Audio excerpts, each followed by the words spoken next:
Epic 7 is one of those gacha games you'd hear about occasionally because it's been around for more than 6 years now, and it's actually one of the first gacha games that I've started playing all the way back in 2018, which feels like ages ago. But there's a reason why this game has stuck around for so long. Even after all these years, it still has some of the best 2D animations on the market, and honestly, it feels like watching anime battle scenes when doing the usual daily grind. Still, the big problem with games that have been around for a while is the onboarding process for newbies, and at least when I quit Epic 7 a long time ago, over the years I would see a bunch of cool stuff the game would add, but I just didn't really want to get back into it due to the amount of grinding I already did in the past. And I'd have to relearn all the stuff from scratch, and then of course there's playing catch up with the rest of the player base, and so on. However, all this changes today. Well, I mean, it already changed and I'm making a video about it, but basically, Epic 7 got completely revamped for beginners with the Origin updated, which includes so many insane changes, it's kinda shocking. Now, this is a sponsored video, but I did went in and actually put in the hours into the game before even accepting this sponsorship, just to see if it's truly worth playing it for beginners, and as of making this video, I've cleared content until episode 2. So in today's video, I will be sharing my thoughts about the new player experience in Epic 7 Origin update, and let me tell you, this is probably the best time to start playing the game right now,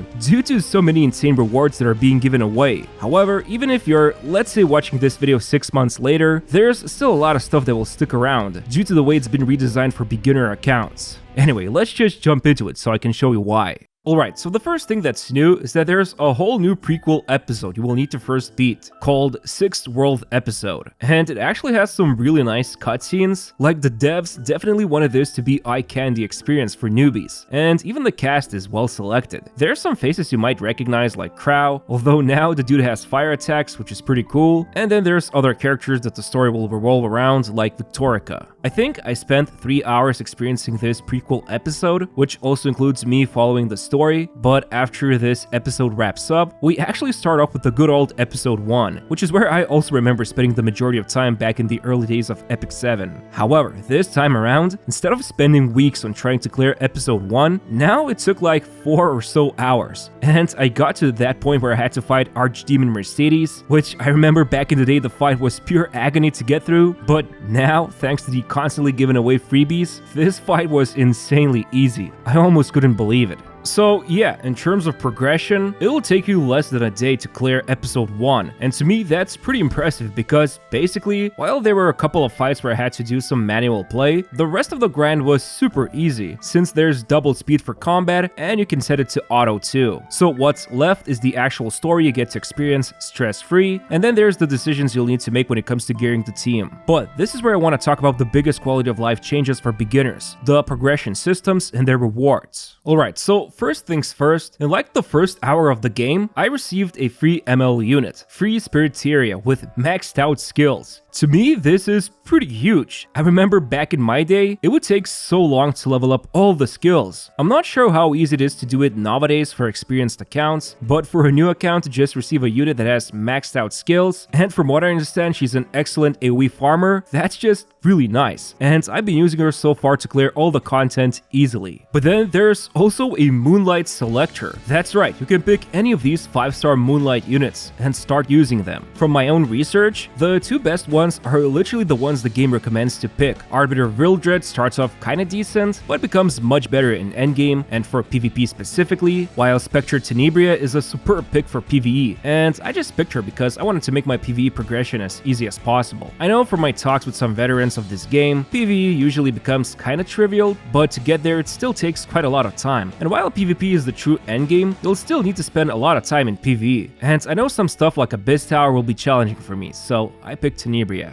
Now, going over to Events tab, it's got this one nice event for account level up rewards, even gives away a free Etheria and 5-star artifact with a bunch of summon currency, then there's a 14-day check-in event with 2 main rewards being a free 5-star summon for both character and artifact. However, all of these rewards kinda wane when compared to this innocent little event called Operation Catch Zeeg, because Let me tell you, Week 1 rewards include a free 5-star selector for both character and artifact, and there are some really good picks to go for here. Then Week 2 actually gives out a random free 5-star light unit, plus you can also get another 5-star artifact, and then in Week 3 you can pick one of the limited 5-star units and artifacts, and then in Week 4 you can get a random 5-star dark unit. So all in all, you can get 2 different 5-star ML units, which is insane. I never even had one 5-star ML unit on my first account, and now this event is giving them away like candy, so I cannot wait until I can unlock them. And this event is super easy to participate in. Basically, by doing almost any content that requires energy, sometimes you'll receive these carrots and golden carrots, which can then be exchanged for the mentioned rewards. Plus, you can even just exchange the carrots for more energy to keep the grind going. Anyway, so those are the limited rewards. But in my opinion, the best thing about this whole onboarding process is the Orbis guide. More specifically, Path of Air. Seriously, this right here is like a guide you can follow for a long time, because I am on page 9, but I think it goes all the way to page 65. The majority of rewards are absolutely insane, the best of them being the equipment that's given away, because thanks to this super optimized equipment I've been getting, the progression has been super smooth, and from what I understand, some of this stuff would take a lot of time. Like we're talking weeks of grinding just to get on an experienced account. If that's not enough, even stuff like raising character to maximum level cap or fully awakening them can be easily done thanks to items like these, which help max out the units super fast. So now my free Spiriteria is already max level cap and fully awakened, so she hits like a truck.